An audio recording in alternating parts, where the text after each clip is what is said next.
Back in January 2018, I had been planning on taking a trip to visit my family and decided to make a little extra cash by renting out my Florida beach house while I was away.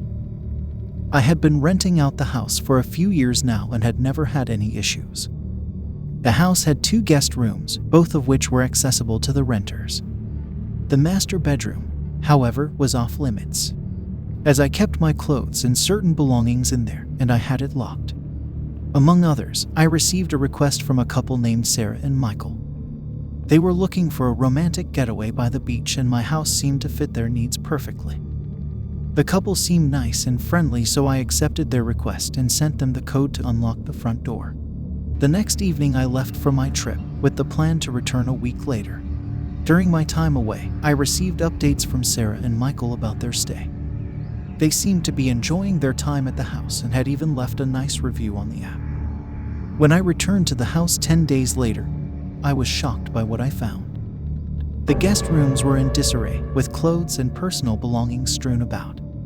The kitchen was a mess, with dirty dishes and food scraps littering the counters. I couldn't understand how this could have happened, as Sarah and Michael had seemed like such a nice couple. I instantly decided to take a look at the footage from the camera on the front porch, which I had set up for security. To my horror, I saw that a man had entered the house 3 days before I returned.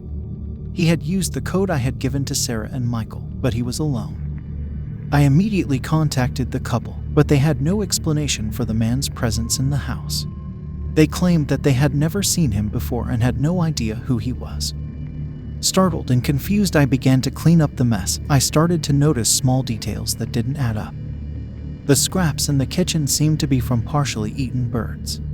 There were also small scratches on the walls and furniture that couldn't have been caused by them. I decided to investigate further and scoured the footage from the camera again, this time paying closer attention to the man who had entered the house. He seemed to move with a sense of purpose, as if he knew exactly where he was going. And as I watched, I noticed that he had entered the master bedroom. My heart began to race as I realized that the man had somehow bypassed the lock on my bedroom door. I quickly unlocked the door and opened it, expecting to find my belongings ransacked and destroyed. But to my surprise, everything was in its place. It was then that I noticed a small notebook sitting on my nightstand. I picked it up and began to flip through the pages, my heart pounding in my chest. The notebook was filled with detailed notes and drawings, all of them related to my house and my belongings. The man had been watching me, studying me, and I had no idea for how long. I immediately called the police and reported the incident, but they were unable to find any leads. The man had covered his tracks well, and no evidence could lead authorities in any direction. I decided to never rent out my house again and changed all the locks. The experience led me to a deep mistrust of Airbnb, and a fear that still haunts me to this day.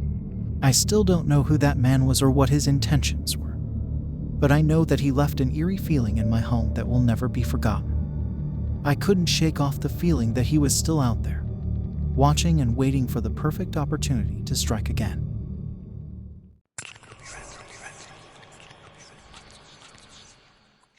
It was the summer of 2017, and I, a humble scholar and landowner, had decided to rent out my California home on the popular online platform, Airbnb. I had heard many tales of success from my peers, so I thought to give it a try.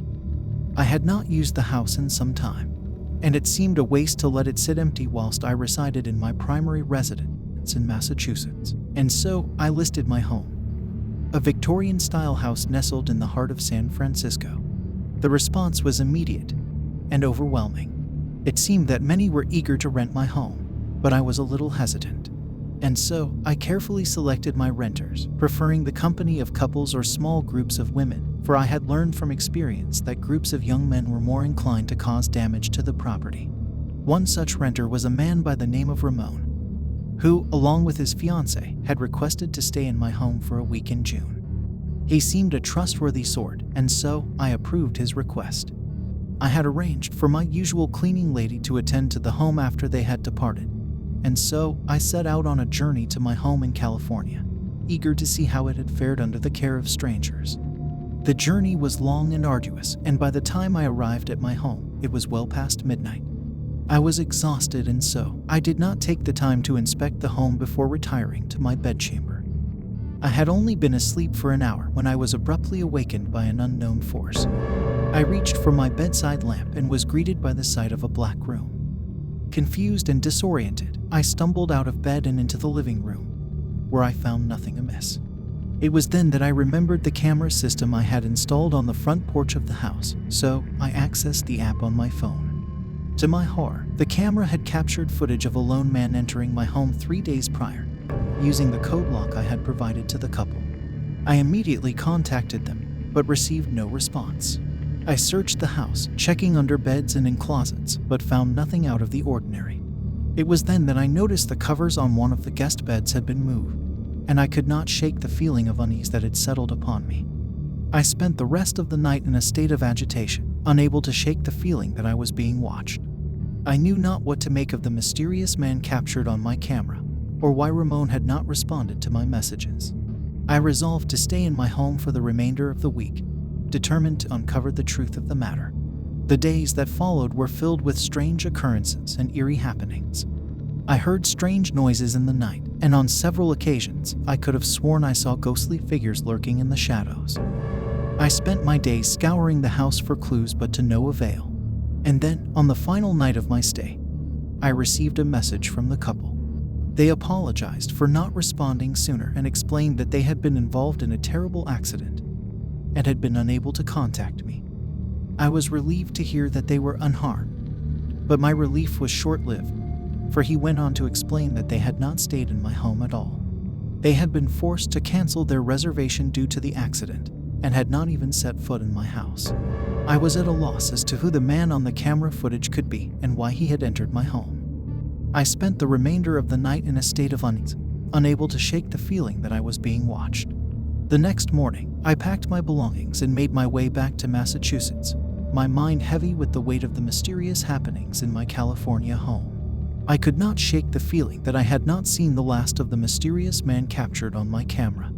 And as I sit here now, penning these true accounts of my encounter, I cannot help but wonder who was that man, and what did he want with my home? I fear that I may never know the answers to these questions, but I know that I will always be plagued by the memory of that eerie and terrifying week in my California Airbnb. So, I caution any who may read this tale to be wary of the strangers who may cross your threshold, for you never know the true intentions that lie behind their facade. For, as I have learned, not all who seek lodging on Airbnb are who they claim to be.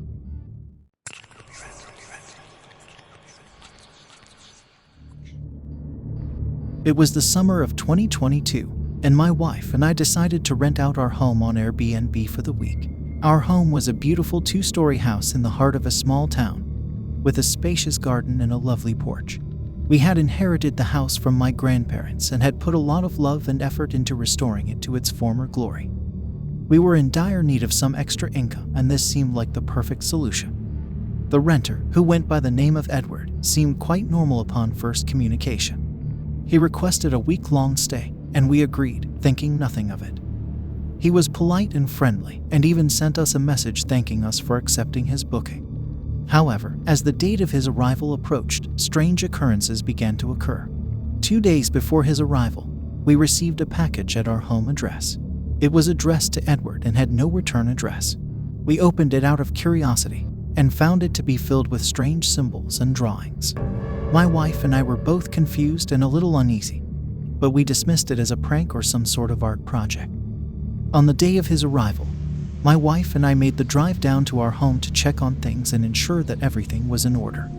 As we approached the house, we noticed that all of the curtains had been drawn closed, blocking any view into the house.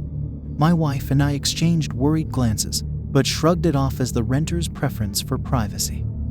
Once inside, we were met with an eerie silence. The air was thick and musty, and a strange smell lingered throughout the house. We quickly noticed that all of the furniture had been rearranged, and there were strange symbols etched into the walls. They were the same symbols we had found in the package a couple of days ago. My wife and I were both on edge and decided to leave immediately. But as we were leaving, we noticed that the door was locked from the outside. We were trapped.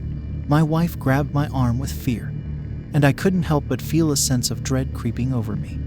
We immediately went to the first floor planning to jump out of the window, but as I was about to go, I saw my neighbor passing by and walking his dog.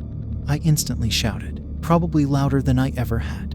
He came to open the door and we were finally able to escape. As we made our way to safety, we couldn't help but wonder about the strange renter, Edward. Who was he and what did he want from us? We immediately contacted Airbnb and the police, but they were both skeptical of our story and thought we were making it up. Feeling defeated and hopeless, we decided to spend the rest of the week at a hotel. We couldn't bring ourselves to return to the house, not after what had happened. We spent our days and nights in a state of constant fear and paranoia, unable to shake off the feeling that we were being watched. When we finally returned home, we found that the house had been vandalized. The symbols on the walls had been painted over in blood, and the furniture had been overturned. We were horrified and couldn't understand why anyone would do such a thing. We contacted the police again and they finally took us seriously, but their investigation yielded no results. They were unable to find any evidence of an intruder, and the fingerprints they found did not match any known criminals. We were left with more questions than answers. We decided to close the Airbnb account and put the house up for sale. We couldn't bear the thought of living there after what had happened. We were both suffering from nightmares and anxiety, and it was clear that the house held too many traumatic memories for us. Thanks for watching. Subscribe to stay tuned for more true stories.